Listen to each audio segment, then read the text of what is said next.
meeting to order at 7:01 for the regular council meeting. All rise for the pledge.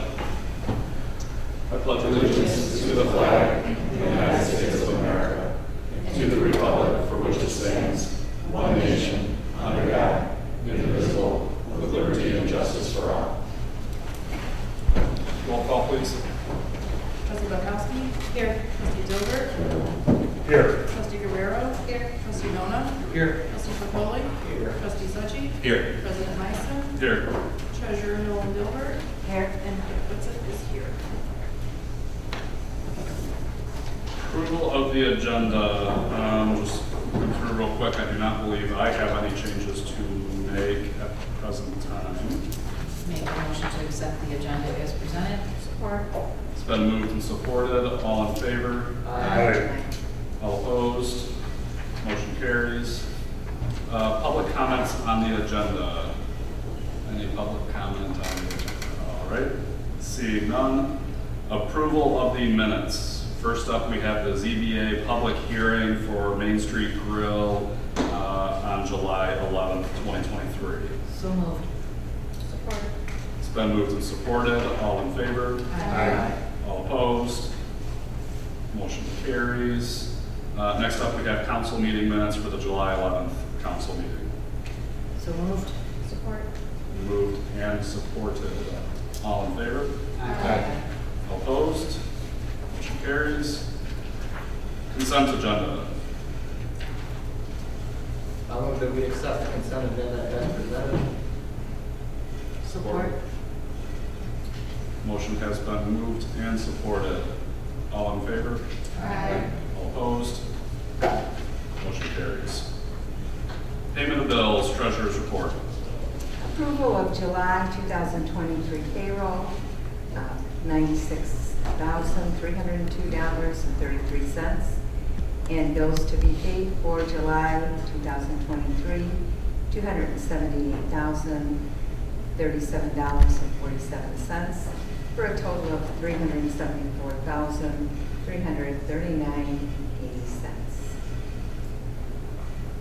I'll move to pay the bills in the total sum of $374,339.80.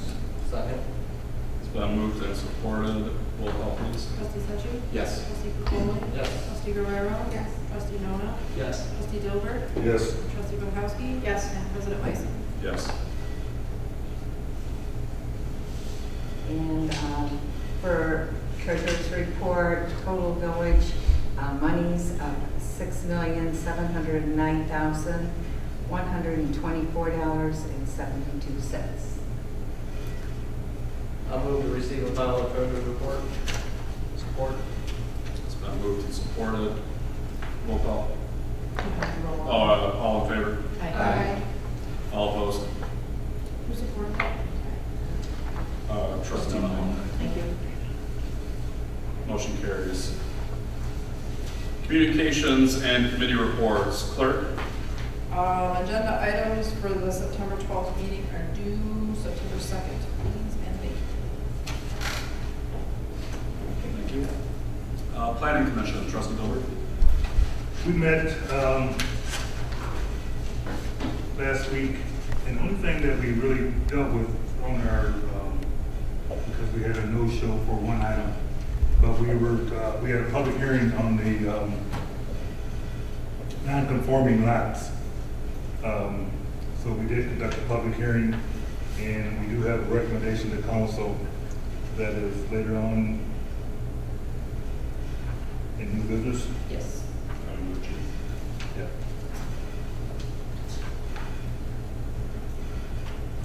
And it was a very short meeting. All right. Parks and It was an efficient meeting. Official, there you go. Parks and Rec report, Trustee Guerrero. Yes, so we appointed chairperson LaShawna Joshua, and the new treasurer is Brianna Crook. We have a couple of fall trips coming up, Halloween weekends on Saturday, October 21st. Sign up is at the Village Hall, also Frank and Wolf on September 10th. And I have a ball game coming up too. Oh, Yeah. August 21st. Yeah, August 21st. slow roll tomorrow. We have slow roll tomorrow, 16th and the 23rd. And music in the park is Friday. Perfect. Thank you. Unfinished business. Item A, we have the supervisor contract. So, you know, what ended up happening is after council did approve the supervisor contract a few months ago, there was a discrepancy with what was listed for the salary for the DPW superintendent that was discovered after the fact. So the contract is being brought back with an amendment for the supervisory, or for the DPW superintendent to have a marginal increase in the amount just shy of $5,000 for the salary. The Ways and Means Committee met previously, just before this meeting and before the ZBA earlier today at 5 o'clock.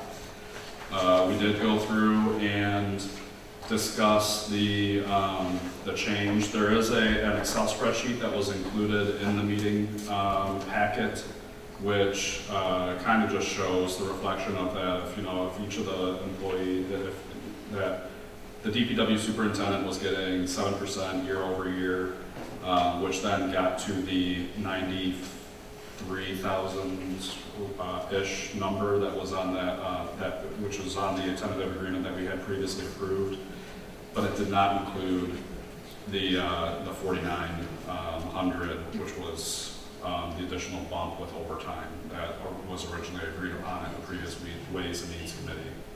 So the request is to accept this new tentative agreement. Ways and Means did recommend moving forward with it, and I can report that all three parties of the supervisor's contract, DPW superintendent, our office manager, and our fire chief, have all signed a tentative agreement that they are good with the contract and ready to move forward. So if council votes to approve the contract tonight, that will then, we will be moving forward with the ratification of the contract. That said, any discussion on the motion? I just want to point out the part,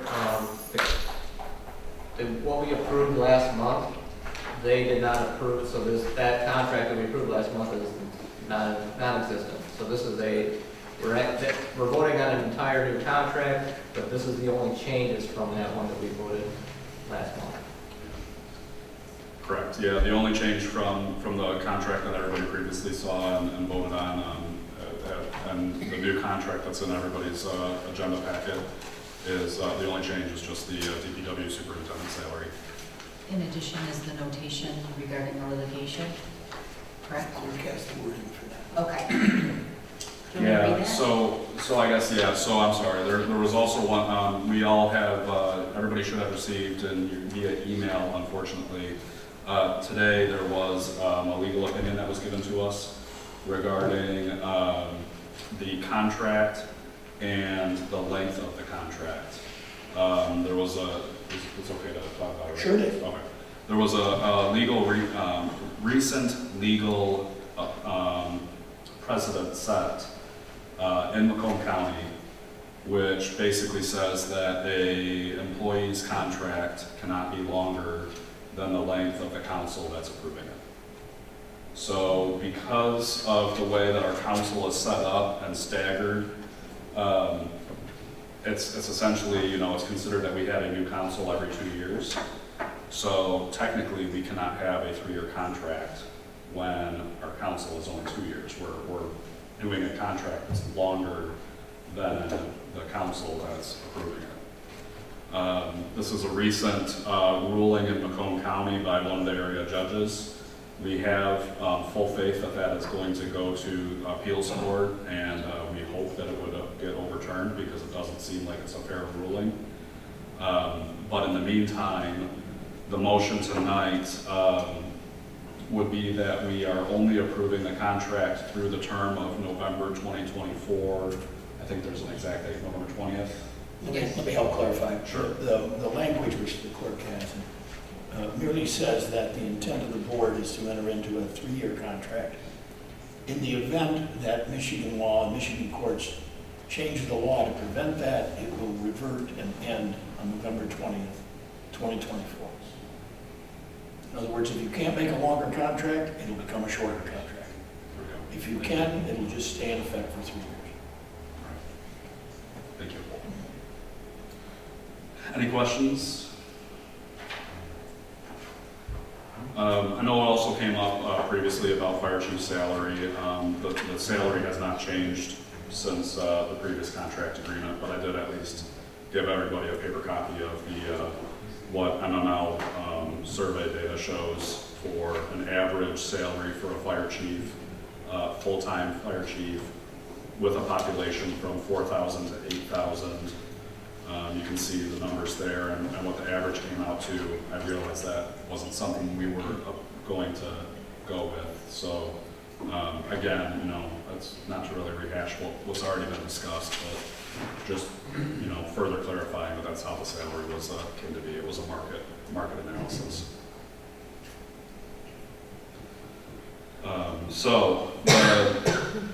In summary, the tentative agreement that we have is almost entirely unchanged aside from the salary table with DPW superintendent salary updated to reflect what was agreed upon at the Ways and Means Committee meeting. Any questions? Any discussion?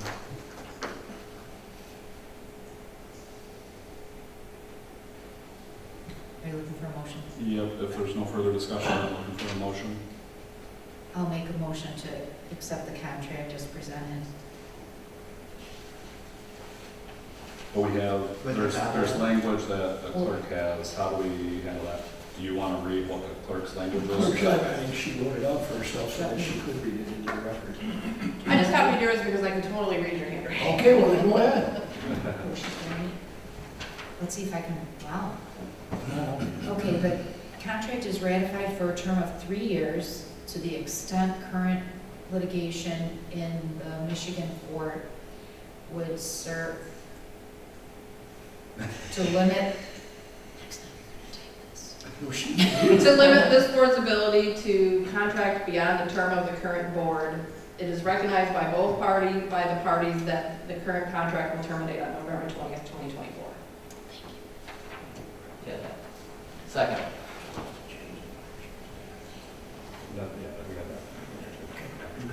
Okay. It has been moved and supported. Any further discussion on the motion? Thank you for providing the analysis. This was really like a big sticking point for the decision that I made last time, so this helps me to see this. Yeah, you're welcome. Yeah, I apologize for not including Sorry. that. So we have a bad habit of getting down to the wire. Or I have a bad habit of getting down to the wire with these meeting agendas and making sure that I get everything over to the clerk in time, even after she repeatedly reminds me every single day leading up to the due date. Who, me? All right, if there is no further discussion on the motion, roll call please. Trustee Pankowski? Yes. Trustee Berkowitz? Yes. Trustee Dillard? Yes. Trustee Guerrero? Yes. Trustee Succi? Yes. Trustee Nona? Yes. And President Weiss. Yes. Motion passes. All right. Under new business, item number A, first up, we have Yo and Yo presentation.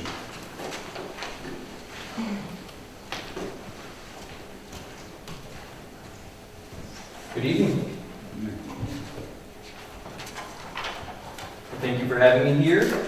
I have nothing but good news tonight, but we'll just get started. My name is Mike Rolka. I'm with Yo and Yo CPAs. I've served as the village's auditor for a number of years now, and I'm happy to be a part of the team. So, first thing I'd like to talk about really is that there's an unmodified opinion, and that is really the bottom line of an audit, and that's what you're hoping for on every single audit. You really have to have something very wrong to not get an unmodified opinion, so if you do see that, that's quite a red flag. So kudos to your team for that. That can only be issued by a licensed CPA firm, and we must be independent. So that means we can't be the accountant for anywhere that we do an audit. We have to independently audit those numbers. It is the highest level of assurance that you can get from CPAs or elsewhere. And I always like to talk about what is management's responsibility versus what is the auditor's responsibility. And so management's responsibility is the fair presentation of the financial statements, as well as establishing an appropriate set of internal controls so that errors, whether it's due to fraud or just a clerical error, if you will, would be detected or corrected in a reasonable amount of time. Our responsibility is to perform a risk assessment and create procedures in order to audit the financial statements and provide an opinion, which again, unmodified opinion. So that's what you're looking for every year. What that means is that an outside party can look at your financial statements and rely on those numbers as being correct. That's an important piece. One thing before we get too far into it, remember this is a snapshot in time as of March 31. So we're looking back quite a bit. Some of these numbers may, as of today, may have changed quite significantly. So on the next slide, we have a breakdown of the general fund's revenues. Not a big change year over year compared to really any of the past 5 years, if you will. State share of revenues and property taxes make up 80% of the total revenues, and that's really the bread and butter of most villages. This year, the property taxes were up quite a bit. That's driven by the increase in taxable values, new homes coming in, that sort of thing. Next slide. Similar chart for the general fund revenues.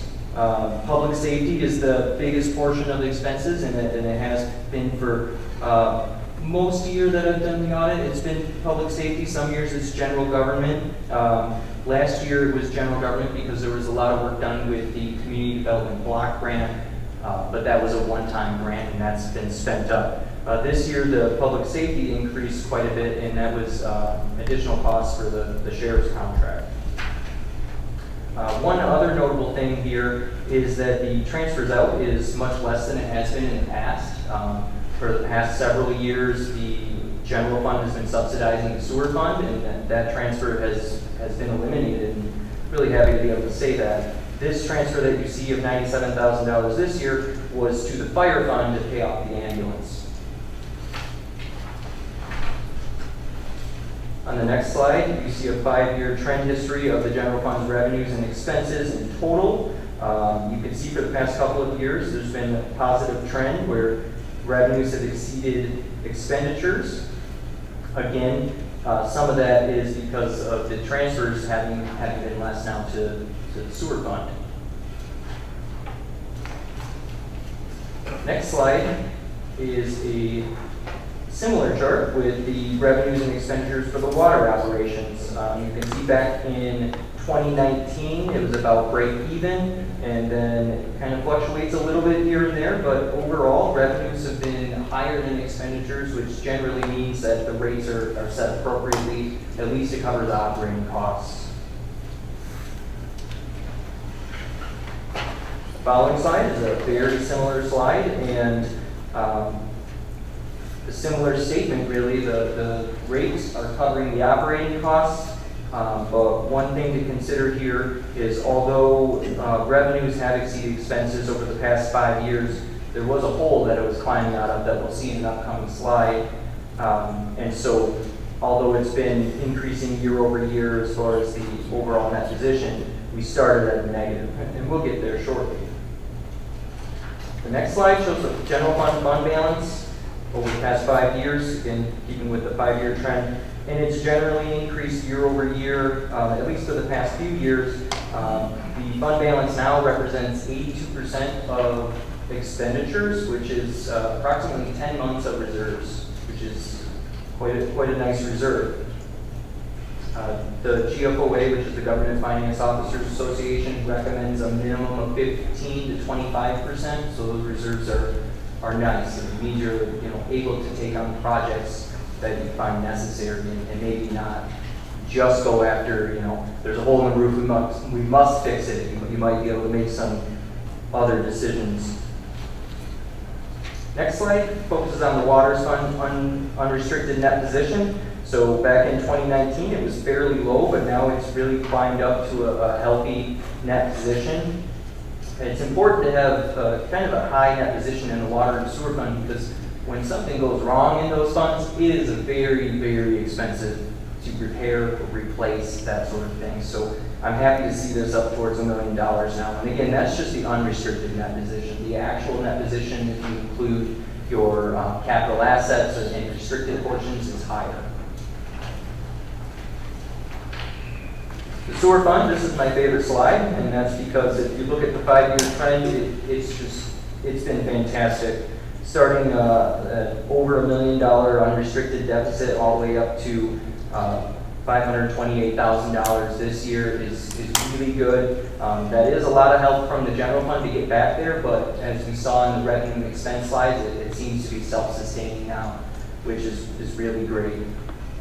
2 years in a row, it increased somewhere around 200, 250, or that range. And so if that continues, you'll have a very healthy fund balance, just like the water net position, just like the water fund.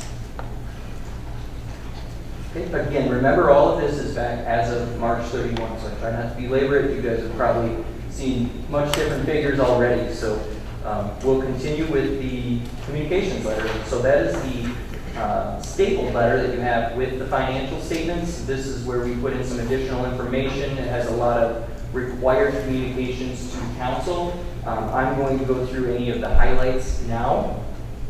The first thing is we had a couple of new standards that were adopted this year. The big one that we need to talk about is GASB statement number 87. It is a new accounting model for leases. I've probably mentioned it over the past 2 or 3 years that was coming down the line, and now it was finally implemented. And what that did was it required that this building that we're in as a lease be recorded as a right-to-use asset and a lease liability. So it essentially grossed up the balance sheet. It didn't have an impact on the bottom line, but it shows now that your assets are higher and your liabilities are higher, because those outlays have to happen in a future period. We also look at significant estimates to evaluate for management bias. We look at the inputs and make sure they're reasonable and appropriate, and we have concluded that they are. The most significant estimates in the financial statements are the useful life of capital assets. That is, how long do you depreciate those assets? So if you buy a new vehicle, should it be 3 years or 5 years, or do you apply a range? And then the other one, this one is new this year and goes with that lease standard, is the right of use assets and the lease liabilities. Because there's a few inputs in that are estimates. In some cases, contracts may have extension periods. Management has to estimate how many periods do we expect to extend. There has to be a discount rate applied because often in leases there's no stated interest rate. And then once we put all that together, it really can affect the numbers. One other comment on significant estimates is some people hear that and they kind of cringe, but no financial statements can be prepared without estimates. It's impossible to prepare them if you're not making some form of estimation, and they may change in the future, certainly. Next, we did have one material weakness and material noncompliance to report. That is related to a budget overage in the fire fund. Essentially, some turnout gear was purchased near year end, causing a budget overage that there was not time for budget amendment. So a reminder that those budgets should be amended as soon as possible whenever there's any expenditures or changes in revenues, really. The state doesn't focus very hard on the revenues, and so neither do we, but anytime revenues change, it's important to change those as well. The last comment that I have is regarding payroll procedures. So we always look at policies and procedures, and what we identified was that there were some employees that were not following the payroll procedures that most other employees were following and that were in place. Namely, there was a manual timesheet being performed when everybody else is using a time clock, and it's my understanding that has been resolved already. So we just recommend, everybody follows the same procedures and policies. Lastly, I'd like to thank everybody, Sandy and her team, and everybody here for doing business with Yo and Yo. I really appreciate it. I'm happy to report good results, and I'll take any questions.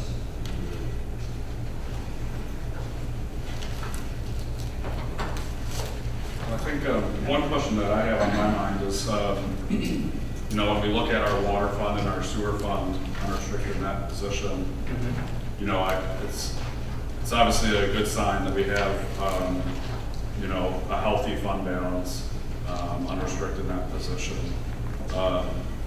One of the concerns that we've always had as council, and you know, that we hear from the residents, is just how expensive our water bills are.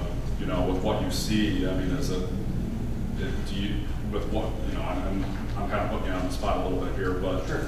you know, you know, can we still conservatively lower the rates without putting us in a bad position? Well, I think there's a lot of things that would go into that, right? But you want to think about, if there was to be a catastrophic main break, how much money is that going to cost you? Do you want to have to bond for that? Or do you want to be able to have some reserves to be able to cover it or most of it? Because it's very expensive. Yeah. So that's part of it. I don't think you'd want to lower rates at this point, just kind of coming out of a hole, if you will. So, yes, that's my quick answer, Sure. without any data. Yeah, something to keep in mind. Yeah. Is there a recommended area with respect to unrestricted net position for a water fund that you generally like to see? You like to see following an audit, like we're at 977,665. Is there like a recommended neighborhood we should be in? Or? I wish I had an answer for that because I get that question a lot, actually. And I see a number of communities and they're all over the place. Some places have millions and millions of dollars, you know, much larger cities. But I don't have a good recommendation for that. No, I'm sorry. Any other questions? I guess my only comment is, you know, obviously, you know, thank you for all the work that you guys did putting this together. You know, I think when you guys first started coming to the village for the audits, you know, trying to sort through the mess of our documents that you had, I mean, it was, what, weeks, months? It was a challenge. It was yes, it was quite.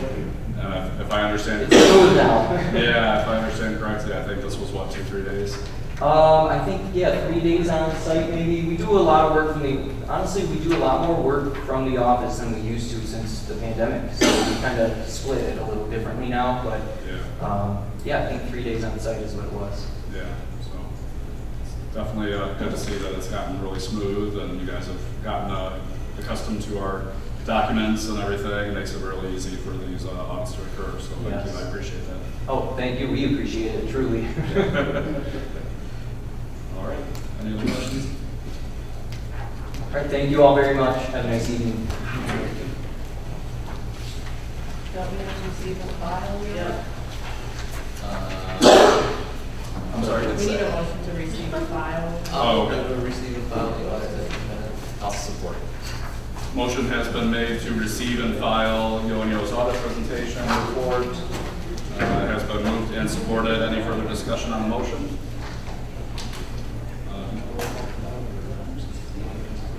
Why don't you just say the roll call? We'll do a roll call just to be safe. Trustee Burgoli? Yes. Trustee Setchi? Yes. Trustee Dilbert? Yes. Trustee Bonkowski? Yes. Trustee Nona? Yes. Trustee Guerrero? Yes. And President Bison? Yes. All right, next up under new business, item number B, we have Mr. Hillis with the water fountain. So everybody received a copy of the letter that Mr. Hillis wrote and was asking for inclusion, or was asking to come to a council meeting. There was a little bit of snafu with scheduling and getting it in for last month, so we asked for him to come to this month's meeting. We also asked if Mr. Hillis could have, you know, some sort of drawings and, you know, just more of an explanation of exactly what he's going for. So with that, I'll Thank let you. I think the reason I got interested in this fountain was when I was driving down that street, saw that center fountain go down. it started me thinking. Here I am in the pond fountain business. I built 1,500 in the last 20-some years. And I see right here in my hometown a fountain that's underutilized. And you can't blame the people that built it, because a lot of the technology that is available today is new. So the idea that solar power can power lights that last all night long, it's unheard of. But to see it in a fountain after dark and those lights are still on the next morning is pretty impressive. I'm going to pass out a fountain that I built for a doctor that had too much money many years ago. And he really knew how to put water down the drain. The reason I'm showing you this is it's got a feature on it that we could incorporate here in the village without too much difficulty and no expense on the part of the village. What you're seeing on this fountain that this doctor had me build on Lotus Lake out in Oakland County, he owned the pain center in Warren, and he ended up spending 3 years in jail for selling narcotics. And he was acquitted earlier this year. And I don't know, I've lost contact with him. But the reason I'm telling you this is he wanted a fountain that was comparable to, he sent me over to the Standard Federal building at Crooks and Metro Parkway. And he says, go over there, take pictures of that, build me a fountain like that in Lotus Lake. And the challenge there was that I had to hire an underwater expert to place all those fountains, and all the people who lived on that lake would come by in their boats, and the waves sometimes were 3 feet high. Well, you can imagine the young fellow that was doing all my setting for me, I nearly drowned him 3 times. But taking a look at the fountain that we have here in the village, it was built a few years ago, and the one thing I noticed is it's got a concrete bottom, or it's got a concrete surface. It's not, it doesn't reflect the way a fountain should. So the first thing I would do is put something called Olympic Xeron, a one-coat epoxy on the pool bottom in the color like blue ice so that the reflection is there. Once we get that, the solar powered lights that I'm using now, I'm just absolutely amazed. When 20 years ago when I was building this fountain, the technology sucked and all of the products came from China. Well, the technology is there now. So what I'm proposing is that when that center fountain stopped, I looked at it from the standpoint, I had the DPW gentleman, Miguel, show me the mechanics of the well, and I noticed that the pipe running to that center fountain was large enough that I could send 310 volt cords through, and I can power up to 5 pumps. My thought is that I would install the center fountain, and right now that center fountain is spraying somewhere in the neighborhood of 25 feet high. The 5 other fountains that are there, I would put new spray heads on them, and then I would install 12 outrigger fountains that spray into the center, and it should look absolutely spectacular. I'm willing to cover the cost of all this work. Because this is my hometown and I'm proud to live here. And if we can create this, I envision that there will be about 70 solar-powered lights that will set this fountain up, and it should operate from dusk to dawn, or from dusk to dawn. There would be, my proposal to you said I would work for a year at $1 a month. I'm willing to do that. I'm willing to paint the bottom of that basin. It's 20 feet in diameter. There would be very little damage to anything that's already there. We would disconnect the main pump and I would use that conduit to send the 110 volt wires through there. I would have one spare. So right now the center fountain would have 3 tiers of translucent elevation to them. And the translucent enables these solar powered lights to change color. I envision that the 12 outrigger ones would have lights on them as well, that perhaps anyone visiting there could change the color to make them feel like they're getting involved in being a part of something spectacular. So, I've already done a mock-up in my backyard that shows the 3 tiers. If you're able to drive by there anytime between 9 and 10 tonight, I will have that fountain up and running so that you can take a look at it. There was a learning curve with the tiers. The supports that I had for the bottom, I'd have to use about 30 concrete blocks to place to support it properly. But I think it would look spectacular, the fact that these solar powered lights, they're state of the art. There is absolutely, I looked high and low for a fountain to compare to this, and I cannot find one. So I would like New Haven to be the center of the technology of what the new cutting edge, what these solar lights can do for a fountain. I think it would really help put our village on the map as a destination community. So if you consider that, I'm willing to cover all of the cost of putting this in. I'll work for $1 a month for the next 12 months.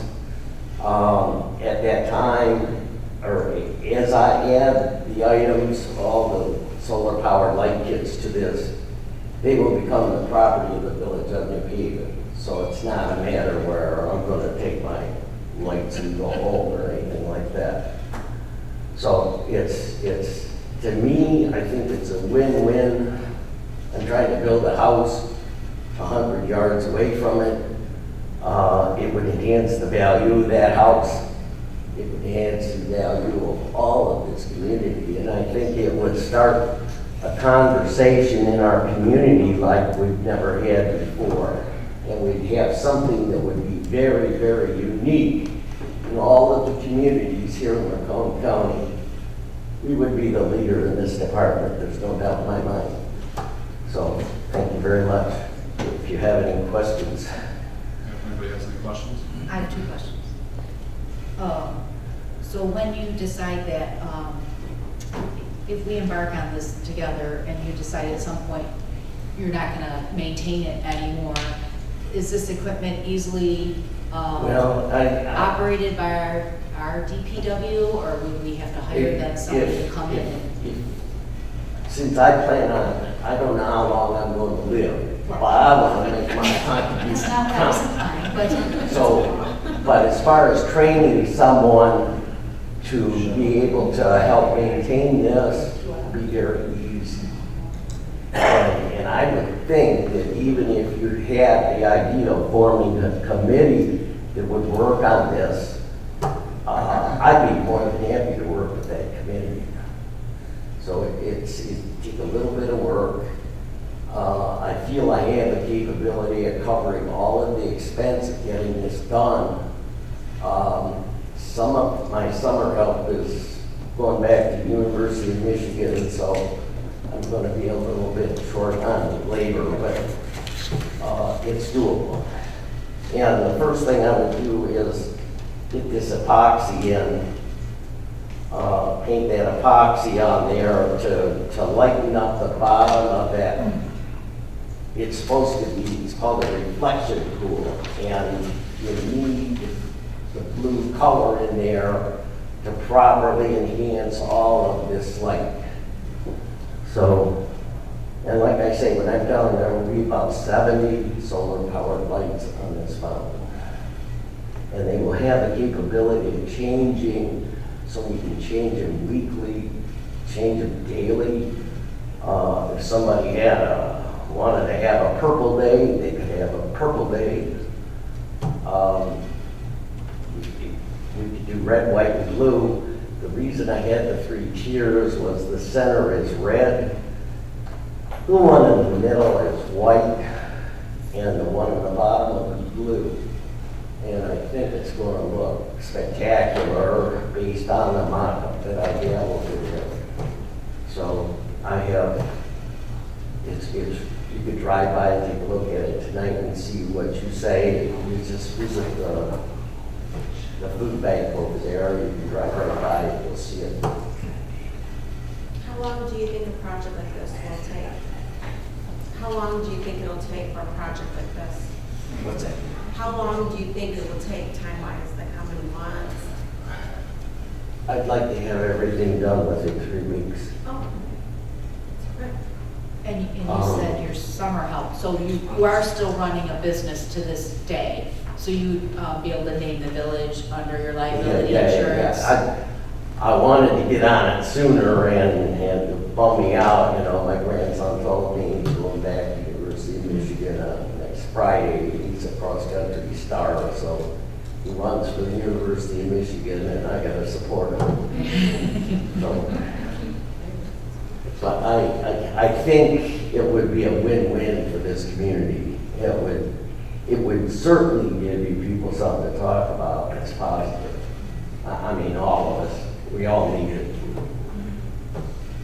So my question would be, you said it would be your business doing the work, right? It wouldn't be you personally. What's that? This would be your business performing the work, right? Yes. Because my question was going to relate to like warranty, like if, you know, we have a fountain now that's working, and I'm just throwing out a worst possible scenario. 2 years from now, you know, things start to break or whatever. Is there something on the village end, like are we on the hook for all the repairs or anything that could happen? That could help me. Well, I'd appreciate it. I mean, there were times when if I need that mock-up down there, I could use some help. No, I mean, I'm talking about warranty or... Warranty on what I'm doing. There's not going to be any damage to the pump that's there. So the number 2 pump that powers the 5, I'm just going to put new spray heads on those and use them. They'll work fine. And then the outrigger pumps. And all of this stuff is, the neat thing about this is the materials that I'm using are readily available on Amazon. It's not like they're going to cost an arm and a leg. If they fail, they can be replaced. I don't anticipate any long-term damage to the fountain that's there after, if a year from now you decide that, hey, the tiers are too much, we can remove them, we can change it. I'm willing to do that. It's the kind of business that I've been in, so I understand how it works. Any other questions? So this is what's appearing on the agenda is essentially the ability to hire Mr. Hillis at the rate of $1 a month. I guess I just want to confirm there isn't any additional like labor cost throughout any of this process at all, is that right? No additional labor cost? Not from my side. Got it, got it.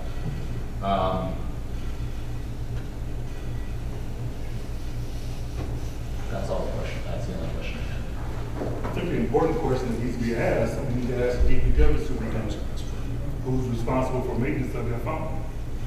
And we are currently under a maintenance contract with Mennonite Pools and Spa for maintenance. Our pump went down, they came out, they fixed it. I would rather keep doing and keep doing what we're doing. We don't need it. That fountain was built by a group, the council during that time. We don't need to start, if it was not in working condition per se, I understand, but it is. The lights work, the pumps work.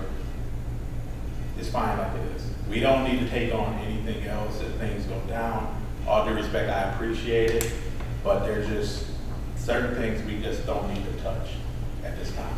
That's my opinion. We already have a maintenance schedule with Mennonite. They are the builders of the fountain.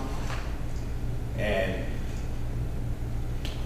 If we did, would you have the ability to do the maintenance on it? we have to go through Mennonite. We don't deal with pumps and things of that sort. It's very specialized. Exactly. Well, So it's like pools and, But you know. will changing it void of any warranty? Yes, it will. If we were to change it though, would Benanati be able to maintain, to service the new pumps? I can't answer for them, but I doubt it. A lot of times in this world, if they didn't do it, they're not gonna really deal with it. So what did Benanati build the entire fountain? Yes. Did they just supply the pump that's in it? Mennonite ran all the underground, installed all the pumping, all the instrumental, the pit, and everything. So when they come, boop, boop, boop, done, they know. It was two contractors, DME, who did the cement work, and Mennonite. Okay. So I'm kind of torn on this situation because number one, I think it's unbelievably commendable that you're willing to come and work for the village for $1 a month, supply 5 new spray heads, 12 new injectors, 70 solar powered lights, install 3 separate 110 volt wires, and put a reflective pool bottom epoxy on there, all of your own. 5. I'd be using 4, but I'd like 1 spare. Yeah, I think that's unbelievably commendable, and I love the idea of improving something that could potentially be an attraction for the village, essentially, right? Like I do believe it will be one excellent attraction. it sounds like it would be. My concern to DPW Supervisor Dilbert's point is who's going to maintain it, 30, 40, 50 years from now? Will Benanati even come out and touch anything if we had an independent contractor such as yourself, you know what I'm saying? So that would be my concern, would be how we're gonna maintain it. Well, I would be willing to give the village an option, if my health holds up. You could make it a 5-year contract. It doesn't bother me. I'm telling you that once it's installed, it's going to be easy to maintain because all of the product that I use is stuff you could buy in a hardware store or on Amazon. And I mean, it's readily, the pumps, there's nothing unusual about the pumps. They're available at a variety of places. So the problem is that the fountain pumps that are there now are not high volume pumps, and you can't do what you can do with these. You gotta put the pump right under the water that you're pushing. The gallons per hour on the pumps that are up there right now are in the 3,000 to 5,000 range. with 4 pumps running, there will be about 18,000 gallons an hour through the pumps. So it's almost night and day. What if we possibly put, if anyone was interested in putting a committee together to with DPW, yourself, sir, maybe you could get an equipment list for us? And then maybe we can reach out to Venati and this is what we're gonna do to our fountain. Can we still be under a maintenance service contract with this equipment? I don't know, it's just an idea. Yeah.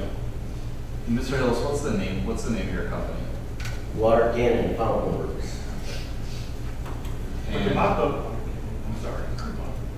I was just gonna ask one other question for DPW Supervisor Dilbert. Do we know when the fountain has to get serviced, is there an additional cost associated with them coming out to do it? Yes, there will be a cost coming out for them to do maintenance. We just set that up, so we will be getting all the cost breakdowns. So they'll be coming out in the spring and then come out in the fall.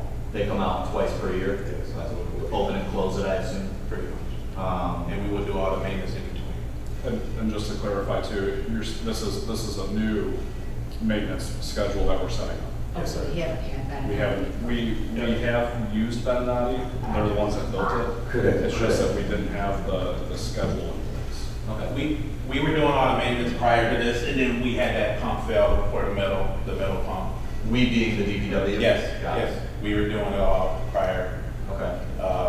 draining it, filling it up, out the side, the whole nine. Then we had that pump fail, so we called Venati out. So we're gonna have them to make sure the pumps, the switches are to the right position and gallons per minute. They're gonna come out and do a maintenance shutdown, maintenance over. Other than that, I can walk around in a circle and put out the side in there. Sure. And things of that sort. Okay. Yes, sir. But the mop-up that you have in your backyard, which I've seen, are you proposing that mop-up actually goes in the fountain? I'm hard of hearing. Does that fixture, does that structure right Those are the there, 3 tiers. That's translucent plastic. but that goes in the fountain itself? The fountain is down below. There's nothing up in there. So I think what Chris is asking though is that 3-tier structure, that would be placed inside of the fountain, right? Right. Okay. Right. There's no pumps inside the tiers. All the 4 pumps are going to be under the lower fountain. The other thing I'd like to add is this has a capability of running this thing year round. There would be no reason to shut this down in the wintertime. It will create an ice sculpture like you people wouldn't believe. And it was, I just want to point this out, CDBG money was also used for that, but so we cannot make any changes. I'm sorry, say that again. CDBG monies were used as part of the construction cost monies. So when you do that, you are not allowed to, when it's done, that's what your product is. You can't go back and start making changes and alterations. You have to be Well, that aware doesn't- of changes that can be made. Some changes can be made, but you have to be really aware and legally. Yes. So that Well, might I'm be sure we something can that- research that, if because, we- I mean, yes, I believe that you can't change it, but at the same time, if somebody ran it over with their truck, we would have to replace Well, it, yeah, fix yeah, it, that's- so, I yeah. mean, That's you me. know. Yeah, I think that would be the first hurdle, is finding out whether or not we can. So can I got a couple other questions to ask real quick. If Benanati was to go out of business tomorrow, what do we do? Find another pool company. That would be That's willing exactly to what the service pumps it. are, yes. Okay, got it, Yes. got it. From my standpoint, we're talking about a fountain that could potentially become an attraction. and we're talking about the option of potentially improving it and operating and maintaining it at a cost of $1 per month, as opposed to whatever Beninati is going to charge us, springtime, fall time, whenever we need to service it. Fiscally, it feels like it makes more sense to pay $1 per month, assuming that the $1 per month that it would cost. There's nothing in these pumps that would freeze. So this fountain will operate in the winter, and it will create an attraction. It'll create icicles like nobody's business. I had, back in 2006, we ran one fountain through the winter where we had 6 weeks of sub-freezing temperature. We created an ice sculpture in a pond that was almost 7 feet tall. And it was spectacular because we had a light inside it. But the lights that we were using back then were really poor quality compared to what we have today. So this thing is going to... I just gotta be careful with this. It's this just ice hard to sculpture. describe. I think we, because of the size of the fountain and the location of it, trying to run this year round, creating the ice sculpture is also going to create a slippery condition for the area around it. Now that creates a liability for the village. We can, And we're not going to be putting salt on those paver blocks because those were put down for, you know. And the other thing that this council needs to maybe take a step back and let's research this company. Oh, I completely agree, yeah. I wouldn't, I think that's step one. because we're talking about potentially contracting a new employee, Exactly. a new company as an employee. I 100% agree. It sounds like the CDBG money being applied to the fountain is another hurdle that, or another obstacle that would prevent us from taking any action right now on this anyways. We need to vet that situation before we made any determination regardless. But I don't disagree, Trustee Gilbert, at all. I think if we were to take any action tonight, it would be just on the, if it is the pleasure of council, it would be for an establishment of a committee that would work together to, yeah, tie up some of these questions that we have, get a better understanding, do the research, talk with Beninati, work with Superintendent Dilbert, sorry, and, you know, have an actual plan put together. I believe that would be the action that would be requested tonight, if it's if it's the pleasure of council. I like the idea of it, I just have future concerns, like concern, 3, 5, 10 years out, those were my concerns lie, and I think a committee could, that doesn't include me, would be able to find out those answers.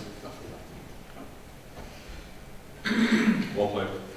All right, do we have a motion for forming a committee? I'll move to form a committee to better vet the improvement proposal on the fountain. Support. It's been moved and supported. Any further discussion on the motion for the committee creation? And again, this is only for the creation of the committee to further that, work with Mr. Hillis and Superintendent Dilbert. Okay. No further discussion. All in favor? Aye. All opposed? Motion carries.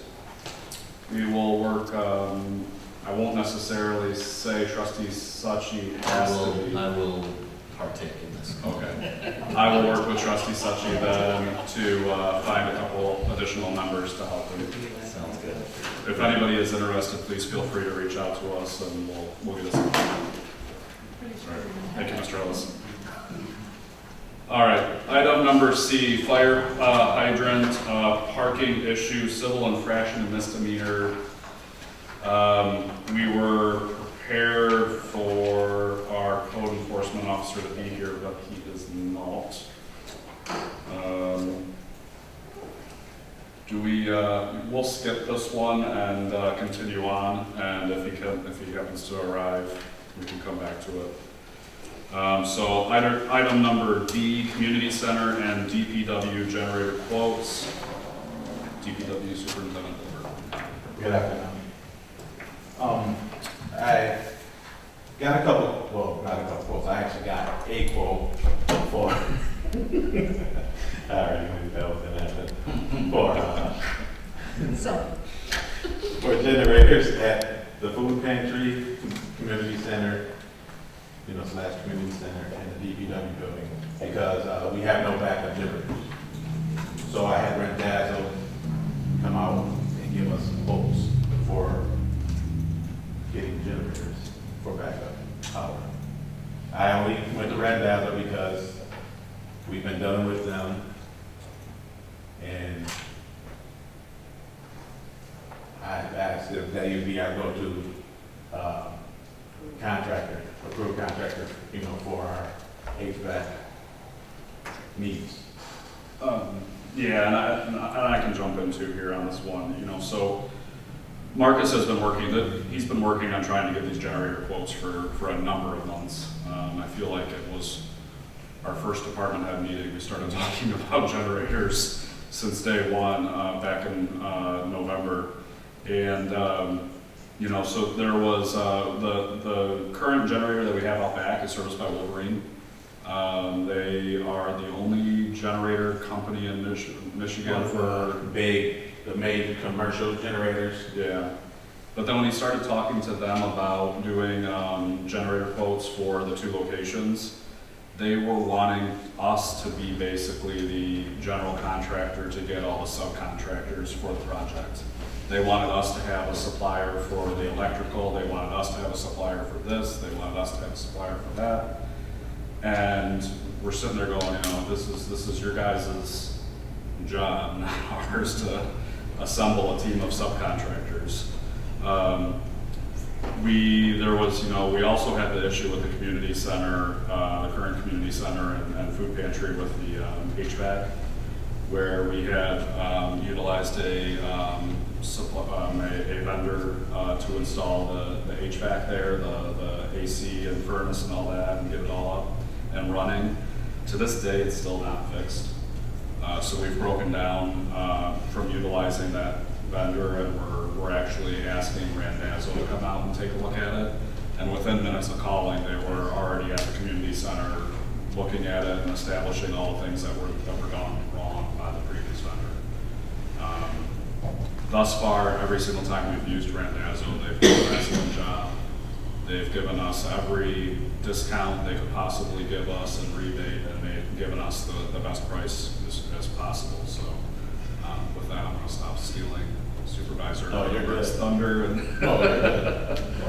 And we're saying that Randazzo, they came out today to look at the air returns, per se. And they were half of the diameter that they should have been. So they're going through, so they're gonna give us a quote to fix the situation. Currently, we can't even utilize our air system in the community center at all. Because it will burn out more, because there's not enough return air going into the system to push out air. It is a struggle. So we went over to the pantry. The return system should have been double in size. Is it struggling as bad as the community center? No, but that needs to be upgraded also. So now, instead of having this done once, we've been dealing with this for over a year now. So we're gonna get it all rectified and taken care of. Randazzo, your point of contact with Randazzo, which I do know the young man who's your point of contact. Yes. And, them, Randazzo, just like S&P prior to that, Yes. always did good work for the village, and they always responded well. What is our warranty on the work that was done by the other contractor? I had nothing to do with that contractor. I So, think. No, I haven't seen a warranty or anything. The discussion that we were having this morning and during our department head meeting was that, well, whatever Rendazzo comes back with what the necessary repairs to get that system actually rectified, we're gonna take that back to the previous vendor and say, this is what, you know, what are you gonna do? Because, yeah, they're the ones that put us into that.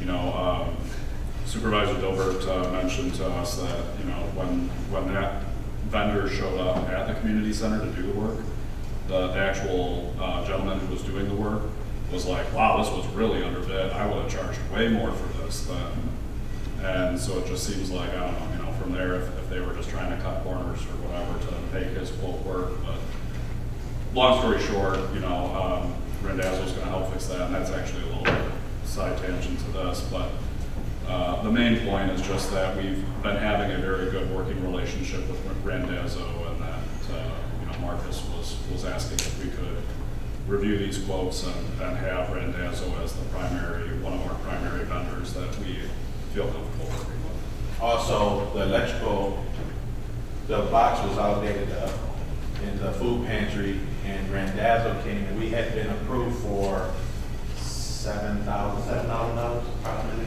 And Rendazzo came in because the people who installed it didn't upgrade the electrical box, never came out to do it, so the system was just sitting there, not working.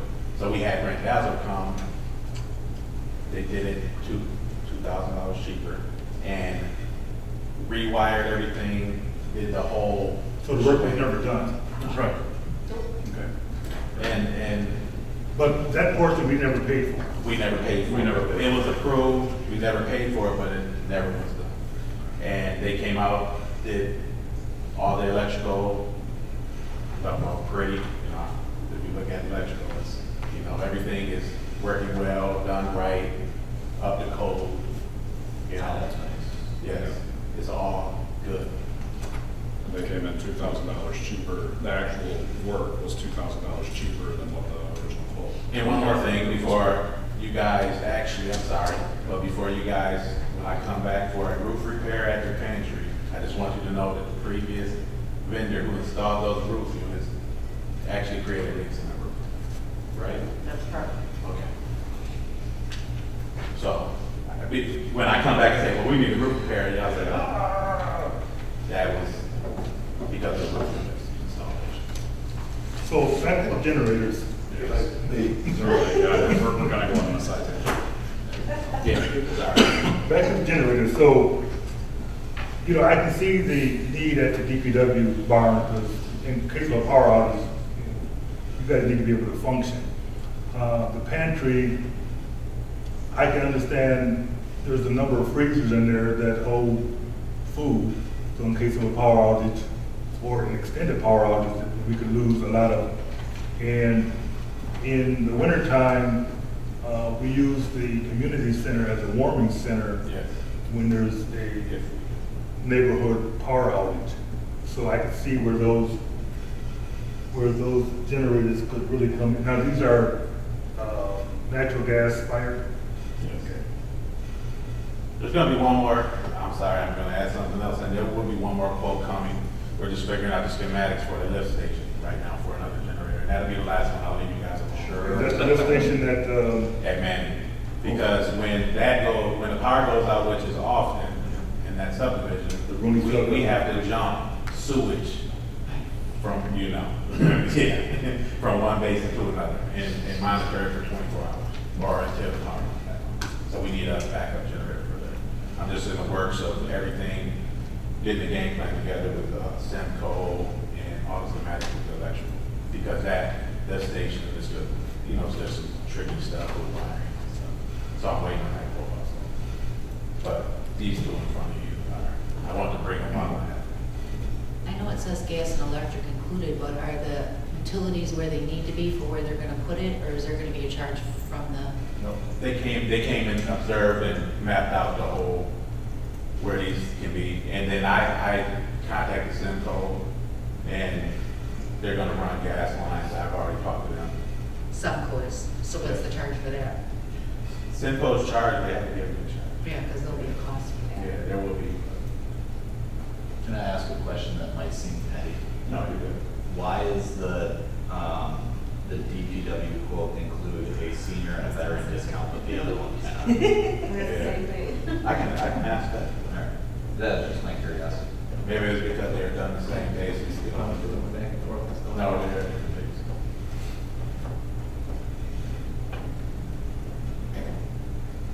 I'll add one other thing. I appreciate the fact that we use Randazzo as sort of a preferred provider. I understand they do really good work all around the area, not just for New Haven. Can I be annoying and encourage us to still get additional quotes just for the sake of having, like, I would hate for us to approve 2 generators at 14.2 and 13.9 and us spend without having additional quotes to support whatever decision we decide to make, you know what I'm saying? That way it's not like we're just blindly saying Randazzo's our group, like let's just rock and roll with them. Just for future reference. I would say. No, I understand that, Okay. 100%. But like President Rice and myself, we were saying, I reached out and the guy pretty much said, you be the lead and I'll just come out. Like I had to do that, be the electrical contractor. I'm not an electrician. This was through a different. Yes, exactly. Yeah, but you should be able to call a commercial electrical company. I mean, generators like this are installed every day, all Every day, day. all over the state. So I just think we need to reach out to somebody different. A Well, yeah. commercial electrical company would be able to provide us with Yeah, cost. like Motor City Electric. some There you of those. go. But Yep. but the reason why I only got one was because we have been using them, they have been working. Obviously, the previous didn't work so well. Yeah. And that's why we're in the bind, and that they're gonna fix. Okay. So, you know, there's, and I will say this, like, there's times where like, we have to have set people and, you know, ready for action if they turn, you know, emergency happens, we have, you know, Kmart, our emergency contract, you know, and we have to have those. So I understand all the quotes and stuff, but I also don't want 18 different companies with 18 different types of furnaces or air conditioners. Because then, now you just got one big boss, we got to try to find a new, you know, for the company. Yeah, I get that. I caution on, the concern is really just like when our eyes are just on one company and one price. 100%. Like if there's 10 other companies, and I understand there may not be, and there like probably isn't, 10 other companies that are coming in at $6,000 or half of the cost of what Randazzo is, and I'm not saying that is going to happen or that would happen. I would hate for us to be sitting here saying, you know, to the public, well, yeah, we approved 14 grand twice because we didn't see anything else, and there's 10 other companies that can do it for 8 or whatever they can do. That's the only point. No, I understand that 100%. But I like the idea of having, you know, obviously using the same company, they know how we operate, they know what we're working with. Like, I don't guess. So if I'm hearing kind of the feedback correctly, I think maybe if we could, maybe we table this, we'll go ahead and get a couple more quotes. And then when we have the other quotes, I mean, we can give preference to one vendor over another based off of our familiarity or comfort with them, you know, but then we at least have the other quotes that we can also are fully eyes wide open. I have one question. This estimate that has promotional discount ends, so will this still apply for the discount? right now, Because it says ends July 19th. no, they will operate. They are fully aware that it was being brought to the table today. Okay. I don't even know if I really am too worried about tabling it. I'm just speaking up like for. Yeah, you're future saying reference. future. And I, sorry if I was under the assumption that I was okay with just going through Rest Hazard because I spoke about it before as them being our go-to because they've been solid. Yeah. But yeah,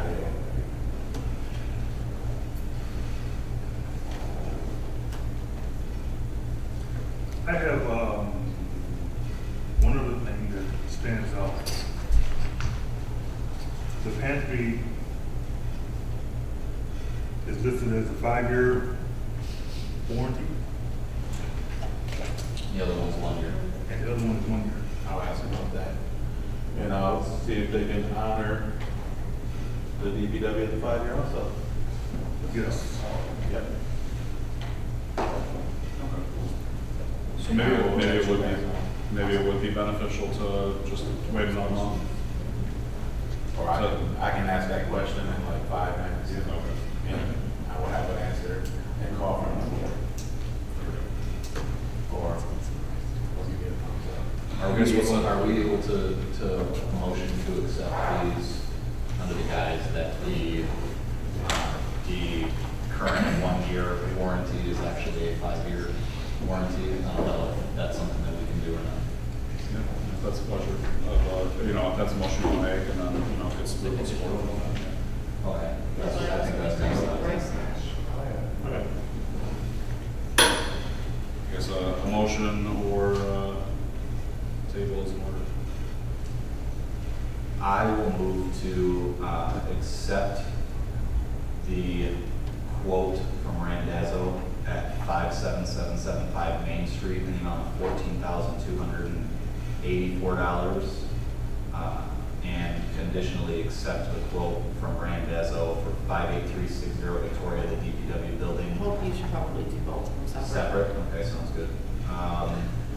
Yeah, because the 57775 Main Street, that's this building, so. Fantastic. Yeah, they put the building address there, sorry. about That's that. for the pantry though, right? Right. It's for the pantry. They tried to go in and system and change it. It was- Sounds good. I'll make a motion to accept the proposal from Randazzo for a generator to be installed at the pantry building in the amount of $14,284. Support. It's been moved and supported. Roll call, any further discussion on this motion? Just a comment, again, we have to have more than one estimate. We should be calling an electrical company for a generator. Adding a cooling company. Go on record. Thank you. Roll call. Trustee Succi? Yes. Trustee Dilbert? Yes. Trustee Bukowski? Yes. Trustee Guerrero? Yes. Trustee Polly? No. Trustee Nona? No. And President Bison?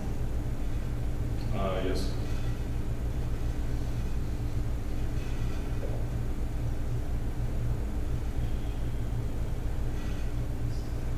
Motion carries. Second motion in order. I will conditionally move to accept the proposal from Randazzo for the DPW building in the amount of $13,925.50 on the condition that the warranty is good for 5 years and not 1 year. Support. It's been moved and supported. Any further discussion on the motion? Yeah, I'm sorry. For this next one too, like the other senior discount and better discount does not apply to this one, so I did ask about that as well. We can save $200, let's say that.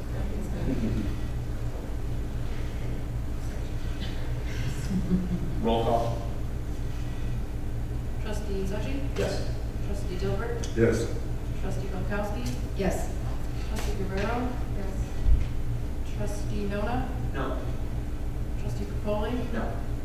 And President Bison? Yes. He mentioned the roof is damaged. So, like, we will be needing it later down the road? We will be needing it to get fixed. We've been getting quotes as we Okay, speak. that's what I was thinking, can we? Quotes with the S. With a S, perfect. Love it. Yeah. Thank you. We plan to take those, there's some things that we're gonna be going back to the previous vendor. Okay. Saying, look, this is the result of your work. What are you gonna do to make this whole? Because it's now been a year. We just replaced it. Or just prior to this work? I don't remember. We had it. Would that maybe soon potentially require a closed session in the future? No, but it's a closed session.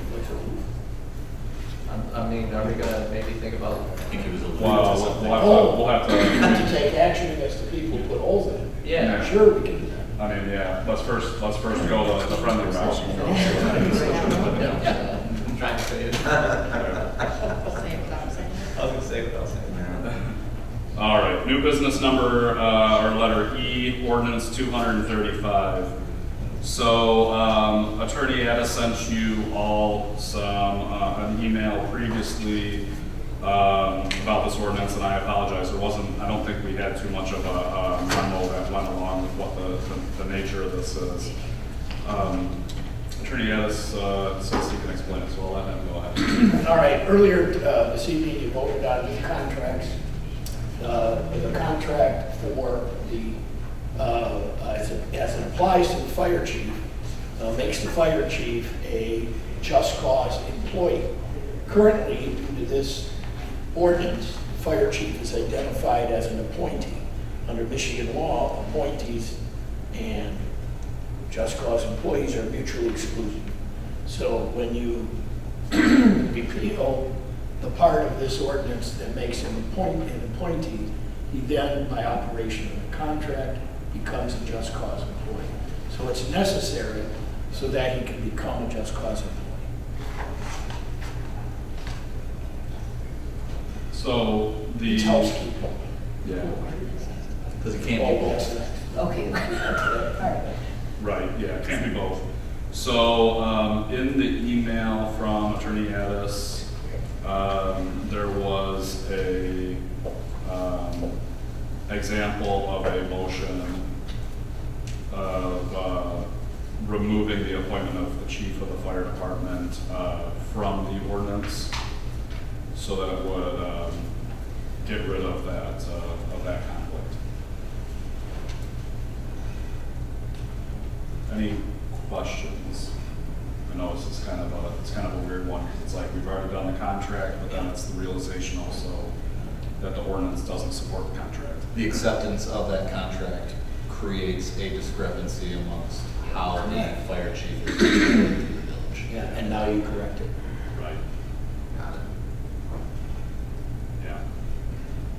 Yeah, presently the ordinance says that there's the appointment in April of each year, and at least since I've been on council, I don't think we've ever really formally had that year-over-year formal appointment anyway. The contract that he was previously under was still, didn't say anything about just cause, so it was still within, my appointment. So this is just fixing that conflict. What ordinance would this be? Do we want to give it an ordinance number before we put it out for public comment? So we For can just, passing it? I know we have previously, but there's a lot of ordinance not passed things in the file that I've been seeing. So I don't know if we want to give it a number or we can pass an ordinance. Whatever makes the clerk's job easier. You can That do it. too. If we give it a number, it makes it. No, you could do it whichever way she would prefer. I'm just saying, if we assign it a number and then it's not passed at the next meeting, then we have a skipped ordinance number. We're not Are following we the number. proposing that we do this for the 30-day public review and then? yeah. We have to according to the council rules and procedure. And that's what you. So I guess it's twofold. There's one that's the motion to remove the appointment of the fire, but you also then have to make a new ordinance.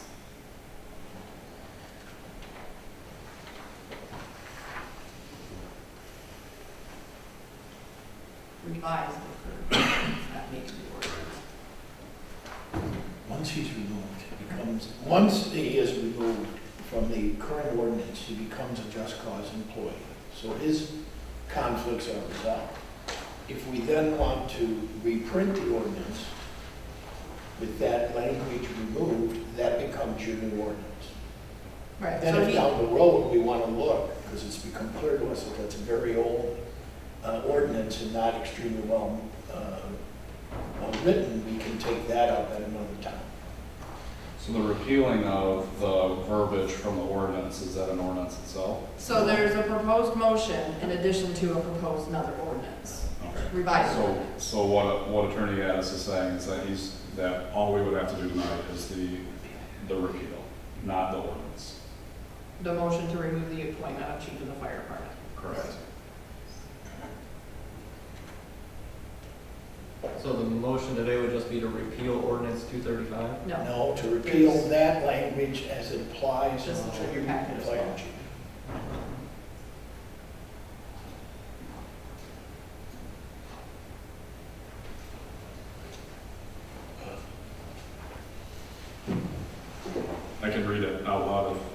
makes it easier for everybody? It does, sure. I know not everybody has their email in front of them. So whereas ordinance 235 of the New Haven ordinances establishes the appointment of chief of fire department on the second Monday in April of each year, the motion is hereby to move that the board removes the appointment of the fire chief of the fire department. So moved. So moved. So moved. Support. So it has been moved and supported. Any further discussion on this motion? So that's section 7 of the ordinance. If I'm looking at the ordinance. Section 2. Section 2 is what I'm hearing. Well, No. Section Two is one. council ratification. Section 1, It's section 7. appointment of certain officers. yeah, but that takes in everybody. So the motion is just to repeal the fire chief from that section. Which is 7. Section 7. Oh, I'm sorry, I'm looking at the. No, section No, 7 it's is the fire section- chief duties. That's Oh, sorry. It's section 1, you'd be striking chief of fire Section 1, department appointment of from certain line. officers on the second Monday in April. Oh, I see. Mhm. That here's the list of all the people that is supposed to be, Right. and there's chief of fire department. So the motion is just to repeal chief of fire department from that list of officers. Just the chief of fire department from that list of officers. Exactly. Right, so the motion is only to repeal the chief of the fire department from the list of officers who are appointed on the second Monday in April, On section 1. in section 1 of ordinance 235. So, So moved. Support. And supported. All right, roll call. Trustee Bunkowski? Yes. Trustee Guerrero? Yes. Trustee Dilbert? No. Trustee Nona? Yes. Trustee Percoli? Yes. Trustee Succi? Yes. And President Mason. Yes. Motion carries. Item number F. Do you want me to speak to this, clerk, or would you like to speak to it? Oh, it doesn't matter. I put the memo in there. President Mason and I had sat in on a presentation of council packet software, which would make it easier for not only the council themselves to access the packet without me having to email it out. And like, for instance, when Attorney Addis sent his email today, it could have just been easily put into the packet instead of being emailed to everybody. But it also gives the opportunity for the audience to sit and see the ordinance that we're discussing here at the table. There would be a link online that they could look and see what we're discussing. It's very user-friendly. It's could increase great transparency within the village, but of course, it was just one presentation. We're looking at 3. We have another, next Wednesday, another presentation. I believe, yeah. And I think there's one other that we're looking into, but it's just in the looking at stages. It's something that we'll probably bring back at a later time, because of course it's cost. Yeah, we just wanted to give everybody a heads up that was a little venture that we're kind of embarking on. You know, at least from the one software that we saw, me being a bells and whistles IT nerd, it's pretty freaking sweet. I'm hopeful that the other software packages that we look at are also just as awesome. And it is something that, well, what we currently looked at, something that could be integrated into our current website, and then it would very nicely organize all of the minutes, the agendas, the packets. It's all right there in order. For your Very residents, you will see it, right? Yeah. Google link and click on it. Yeah, for a great example of the software, the one that we've at least had the demo and the meeting with, if you look at Chesterfield Township, if you go to their website, you go to view their agendas and meeting minutes, it's excellent. Highly would recommend taking a look and seeing. That's kind of the direction that we're trying to go. It's really nice. You go to their website. It's a separate site that's integrated into their website very neatly, so you don't really realize that you're going to a different site. But it has a calendar where you can actually see where all the meetings are for all the committees that they have. You have your list of your agendas. You click on the agenda, and then in that agenda, there's links to all the packets. Everything that we get is actually linked right there that the public can go out and they can actually click and see it. So, you know, these ordinances that we talk about posting 30 days in advance, granted, we don't have our agendas 30 days in advance. I would die if we had to have our stuff 30 days in advance. But, you know, it at least it would greatly increase the transparency that people can go out and they can actually see all these agenda packet and what we're actually looking at. So, it's kind of the nature of where we're going. They even go so far as you could actually have handheld voting things at the table. You know, I don't think they go that fancy, but you could have handheld voting where everybody could just click and vote and it would record it for the clerk and then, you know, be all electronic. Yeah, I could play in Jeopardy or something, I guess. So yeah, more to come on that, but we are going to do 3 pieces of software to try to, you know, see what everybody has and what's available. But it would greatly streamline the clerk's, you know, work, as well as, you know, if anybody wanted to add an agenda item, you would be able to do it through this website portal that would be available for all of us and for the residents.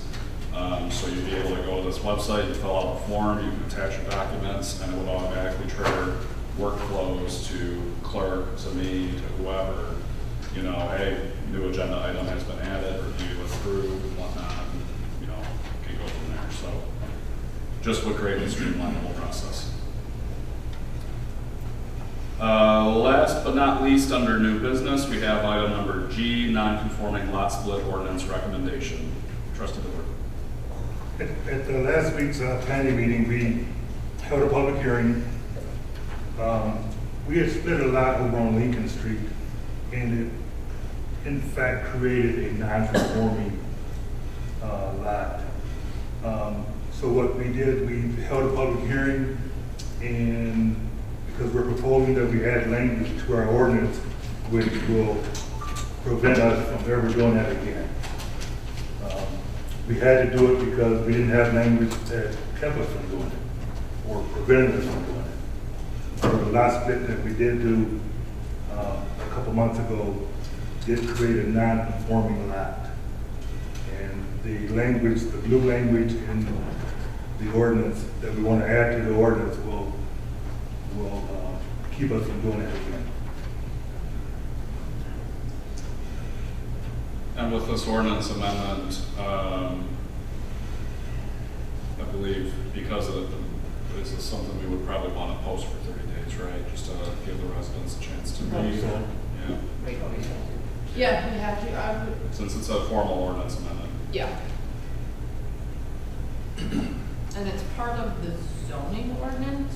Yes. So I'm thinking we have to repost the whole ordinance for review. I don't know the requirements of just changing the section. So the action for tonight then would be to move forward with The language, the additional language to the ordinance. okay. So the request is to move forward with the additional language to the ordinance, which would then, we would do a draft of the ordinance, right? And then have to post it for 30 days. And then the actual updated ordinance would be voted on at the September meeting.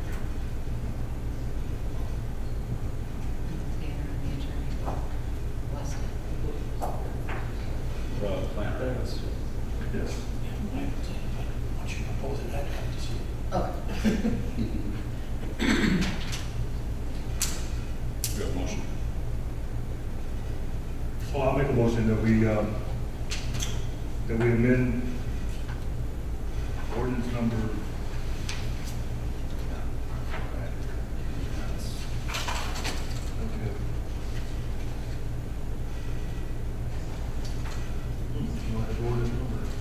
How about just non-conforming lots of record? Yeah, the non-conforming lots of record ordinance, that we add the additional language that is in blue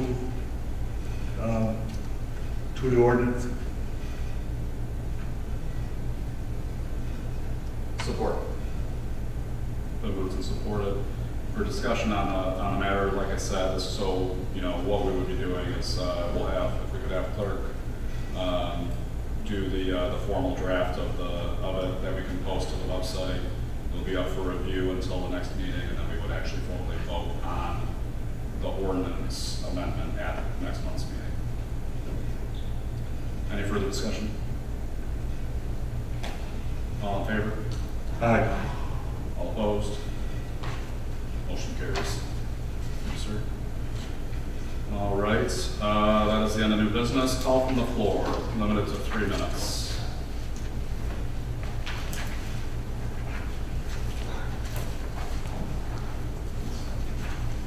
I'd just like to say that I'll have that fountain on this evening between 9 o'clock and 10 o'clock. If anyone would like to come by and take a look and see what it is. I'm looking forward to working with whomever here to get this show on the road. Thank you. Mr. Knowles, where's your address at? Where do you live at? What's that? Where do you live at? So if you go to the food bank and park right by the food bank, you'll be able to see it right across the top. Thank you. Call from the floor.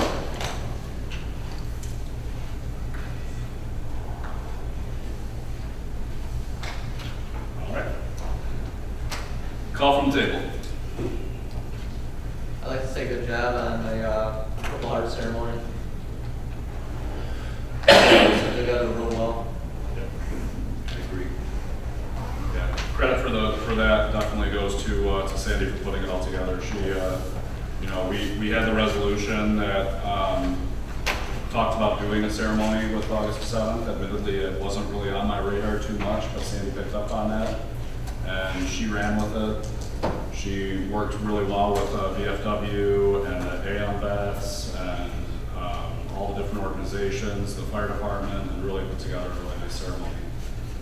So definitely want to give credit where it's due that Ms. Hazel did a really good job. I might be late on this. Did we need to touch base back on new business agenda, item C that we skipped over? You know what, since code enforcement officer isn't here, I mean, unless, I don't think anybody else. He works overtime until noon, I doubt if he'll show up now. Yeah, so I don't think we had anybody that was able to talk about it for this meeting, so we'll have to table it to next. Sounds good. Any other call from the table? I have one, but I want to give everybody else a chance to. Okay. So I'm just going to keep the kudos going, even though some folks say they don't need the kudos. You know, we had the water main break last week. I just want to give a heartfelt thank you and good job to Marcus, Sandy, and Chief Steer. You know, I think that they really, although, you know, we might have had, you know, some communication issues or whatnot along the way as we're trying to navigate, you know, what's going on with the water main break. But there was, I think everybody really did a really good job of handling the situation and making sure that our residents were taken care of and that we had everything that we needed put in place. The morning of the water main break, we were debating whether or not we were going to close the village office because of not having the flushable toilets.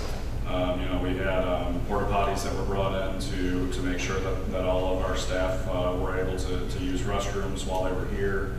The ladies, while they were here, fielded almost 200 phone calls and messages from residents that day alone. So it's extremely, really good work for all of them, for, you know, being here and being somebody for the residents to reach out and talk to, instead of getting all of their information from social media. You know, some folks want to actually have a voice on the other end to talk to.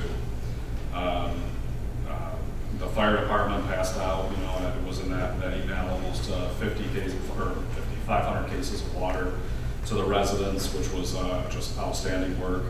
And, you know, and if it weren't for our DPW supervisor, Dilbert, and his diligence with the water main break and being on top of everything, you know, being prepared for the water hammer and any effects of the pressurization of the system, you know, we might have been in similar situations that other communities are in right now with subsequent damage to their infrastructure as the water was pressurizing back again. So Although, you know, all three of them, they say they don't want the kudos, they don't want the recognition. I want to take the time to recognize them for, you know, really doing good for our village. I mean, you know, they say they're just doing their job, but, you know, everybody's always trying to do their job, and, you know, some do better than others, and we came out, you know, I'd say pretty unscathed, so, you know, good job and great work to all three of them.